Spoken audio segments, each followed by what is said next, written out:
तो ये वाला जो पोर्शन होता है, यहाँ पे आपको नंबर दिख रहे होंगे, नंबर, चूंकि नंबर्स दिखने के कारण इसको क्या बोलते हैं, न्यूमेरिक कीज बोलते हैं। इसके बाद यहाँ पे आप अगली रो देखेंगे, यहाँ से जो कि F1 से लेके F12 तक जो कीज होती है, इनको फंक्शनल कीज बोलते हैं। तो इस प्रकार विभिन्न कुंजियों के समूह को हम क्या बोलते हैं, कीवर्ड कहते हैं। कीवर्ड के बाद अगली बात आती है, कीवर्ड के बाद जो भी कीवर्ड होता है, कीवर्ड के माध्यम से जैसा कि मैंने आपको बताया विभिन्न प्रकार की कुंजियां होती हैं, इन कुंजियों को प्रेस करते हुए, इन कुंजियों को दबा के विभिन्न प्रकार की डाटा एवं इंफॉर्मेशन को हम सूचनाओं के रूप में कंप्यूटर के अंतर्गत इनपुट करते हैं। इसी कारण कीबोर्ड को क्या बोला जाता है, इनपुट यूनिट कहा जाता है। अब हम दूसरी बात करें माउस की, तो माउस भी हमारी इनपुट डिवाइस के रूप में कार्य करता है। माउस को अगर मैं आपको दिखाऊं तो इस डिवाइस को माउस कहा जाता है, जो कि कंप्यूटर में वायर के माध्यम से कनेक्ट रहती है। क्योंकि कीबोर्ड और माउस अगर दोनों की बात करूं, डिजिटल समय में दो प्रकार से कीबोर्ड माउस यूज किए जाते हैं, एक वायर जिसमें वायर की सहायता से कंप्यूटर से कनेक्ट किया जाता है, और दूसरे होते हैं वायरलेस। वायरलेस कीबोर्ड माउस कैसे होते हैं, जो कि एक इंफ्रारेड या फिर लेजर किरणों के माध्यम से कंप्यूटर से कनेक्ट होता है और कंप्यूटर में विभिन्न प्रकार की इंफॉर्मेशन और सूचनाओं को इनपुट करता है। बात आती है कीबोर्ड माउस की, कीबोर्ड के बाद बात आती है माउस की। माउस कैसी होती है, एक इनपुट डिवाइस होती है जो विभिन्न सूचनाओं एवं इंफॉर्मेशन को एक तीर के माध्यम से, इस तीर को क्या बोला जाता है, इस तीर को बोला जाता है पॉइंटर। क्या बोला जाता है, पॉइंटर, पॉइंटर या कर्सर। इसके माध्यम से विभिन्न सूचना एवं जानकारियों को या विभिन्न सॉफ्टवेयर को कर्सर के माध्यम से या पॉइंटर के माध्यम से नियंत्रित किया जाता है। आप इस पर ध्यान देंगे माउस के ऊपर, माउस में 3 बटन होते हैं।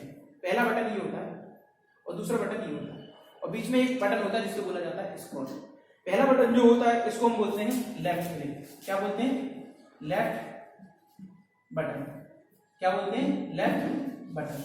और इसके बाद जो राइट साइड में होता है उसको बोलते हैं राइट बटन।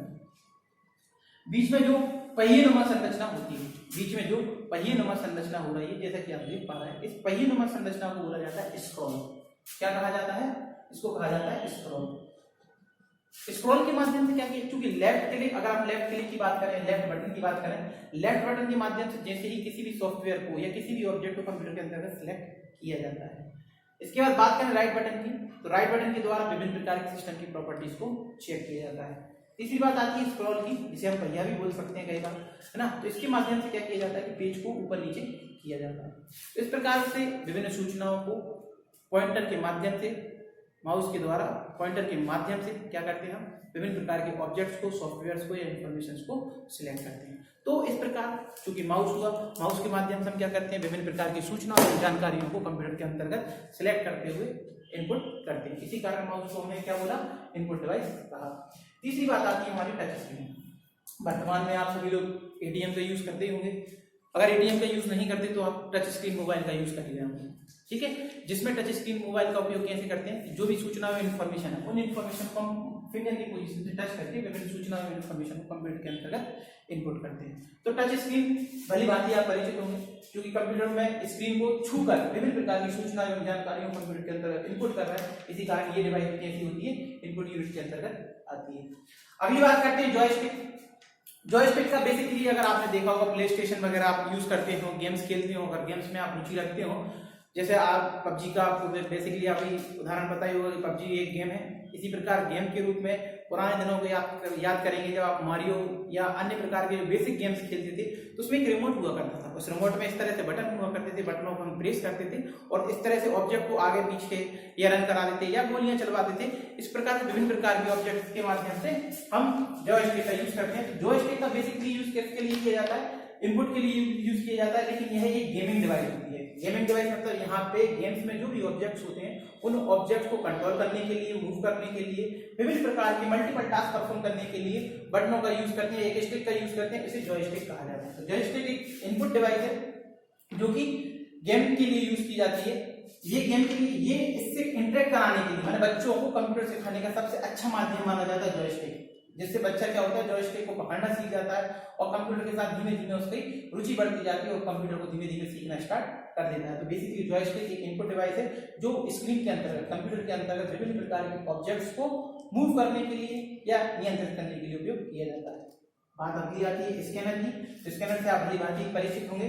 इस प्रकार एक फोटोग्राफिक इनपुट डिवाइस होती है। जिस प्रकार हम मोबाइल से कैमरे के माध्यम से किसी भी रियल वर्ल्ड ऑब्जेक्ट की, चाहे वो बुक्स हो, इमेज हो, पिक्चर हो, किसी भी हम पिक्चर को क्लिक करके इनपुट के रूप में कंप्यूटर के अंतर्गत इनपुट कर सकते हैं। उसी प्रकार स्कैनर क्या करता है, स्कैनर कंप्यूटर के माध्यम से कनेक्ट होकर कोई भी इमेज हुई, कोई भी टेक्स्ट हुआ, उस सभी को कंप्यूटर के अंतर्गत सीधे इनपुट करता है। स्कैनर का सबसे बड़ा लाभ क्या है? स्कैनर का सबसे बड़ा लाभ यह है कि इसके उपयोग से किसी भी सूचना या जानकारियों को कंप्यूटर के अंतर्गत ना तो लिखना पड़ता है और ना ही बनाना पड़ता है।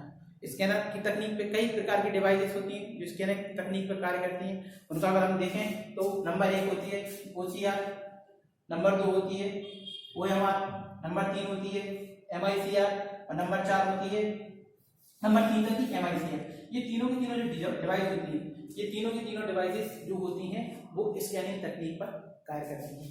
अगर OMR OCR की बात करते हैं तो OCR का पूरा फुल फॉर्म क्या होता है? OCR optical character reader. अगर हम OMR की बात करते हैं तो OMR का पूरा नाम क्या होता है? Optical mark reader. अगर तीसरे स्कैनिंग डिवाइस की बात करते हैं तो वो होती है MICR। इसको बोलते हैं हम मैग्नेटिक इंक कैरेक्टर रीडर। ये तीनों की तीनों जो डिवाइसेस होती हैं वो स्कैनिंग तकनीक पर कार्य करती हैं और इनका अलग अलग क्षेत्रों में उपयोग किया जाता है। अगर बात करें OMR की, जैसा कि नाम से स्पष्ट है, ऑप्टिकल मार्क रीडर, यह किसी भी जो OMR शीट होती होगी, अगर विभिन्न प्रकार के कंपटीशन एग्जाम आपने दिए होंगे, उन कंपटीशन विभिन्न एग्जामों में आपने देखा होगा जो पिछले मैंने लॉन्ग टाइम ड्यूरेशन में, मैं पिछले अगर दिनों की बात करूं और पुराने दिनों की बात करूं, अभी तो सब डिजिटल एग्जाम होने लगे, कंप्यूटर के माध्यम से होने लगे, लेकिन पुराने समय की अगर बात करें, कुछ आज से 10 या 15 सालों पुरानी की बात करें, तो वहां पे जब एग्जाम हुआ करते थे तो एक OMR शीट होते थे जिसमें गोले को क्या करना था? ड्रैग करना पड़ता था।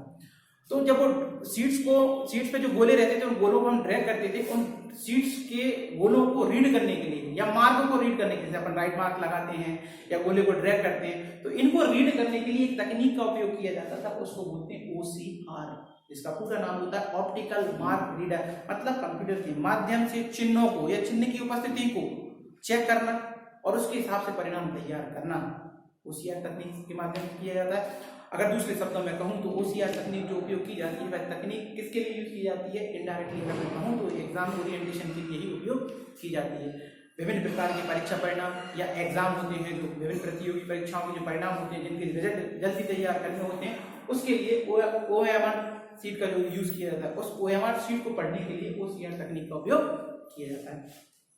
अब आगे अगर अपन बात करते हैं तो दूसरी बात होती है OMR, है ना। OMR का मतलब क्या होता है? Optical mark reader. OCR का मतलब होता है, अब बात करते हैं OCR की, तो OCR का फुल फॉर्म क्या होता है? Optical character reader. Optical character reader, जैसा कि नाम से स्पष्ट है, ऑप्टिकल कैरेक्टर रीडर। कैरेक्टर का मतलब क्या होता है? कैरेक्टर का मतलब होता है अक्षर ना, कैरेक्टर का मतलब होता है अक्षर। तो चूंकि OMR जो प्रक्रिया होती है लगभग OMR ऐसी ही होती है जिस प्रकार OMR का फुल फॉर्म होता है ऑप्टिकल मार्क रीडर। ये मार्क की या चिन्हों की उपस्थिति और अनुपस्थिति को पहचानती है। उसी प्रकार ऑप्टिकल कैरेक्टर रीडर जो होता है वो अक्षरों की उपस्थिति और अनुपस्थिति को पहचानती है। अगर अक्षर उपस्थित होगा तो उसके हिसाब से मार्किंग की जाएगी और अक्षर अनुपस्थित होगा तो उसके हिसाब से मार्किंग की जाएगी। दोनों ही तकनीक में एक लाइट सीट पे डाली जाती है, जो सीट पे लाइट डाली जाती है उसकी तीव्रता को चेक किया जाता है। यदि तीव्रता जिस डेंसिटी के साथ जाती है उसी डेंसिटी के साथ वापस आती है तो इसका मतलब रहता है कि वह हिस्सा जो मार्क है वहां पे किसी प्रकार से कोई भी चिन्ह उपस्थित नहीं है। लेकिन यदि जो भी लाइट की डेंसिटी होती है वो उसकी जो रिफ्लेक्शन होता है वापस वो अगर कम आता है तो कंप्यूटर से पहचान लेता है कि वहां पे मार्क किया गया है, क्योंकि जो भी स्याही रहती है वो लाइट की कुछ मात्रा को अवशोषित कर लेती है, जिससे कंप्यूटर समझ जाता है कि यूजर द्वारा इसको अंकित किया गया है। तो इस प्रकार से विभिन्न प्रकार के क्वेश्चनों को रीड करते हुए उनके सही आंसरों से उनका मिलान किया जाता है और परीक्षा परिणाम तैयार किया जाता है। तो इस प्रकार से देखा जाए तो ये इनपुट यूनिट होती है ना। इनपुट यूनिट का मतलब होता है मतलब अंदर विभिन्न डाटा या इंफॉर्मेशन को कंप्यूटर के अंदर रखना इनपुट यूनिट कहलाता है। इनपुट यूनिट के अंतर्गत ये सभी डिवाइसेस आती हैं, ठीक है, जिनके माध्यम से कंप्यूटर के अंतर्गत विभिन्न प्रकार के डाटा या इंफॉर्मेशन को इनपुट किया जाता है, ठीक है। अब अगले चरण में हम पढ़ेंगे, अगले चरण में हम अगले वीडियो में आपसे बात करूंगा। अगले वीडियो में हम बात करेंगे कंट्रोल यूनिट की, ठीक है। कंट्रोल यूनिट के बारे में मैं आपको विस्तार से बताऊंगा। ठीक है, थैंक यू।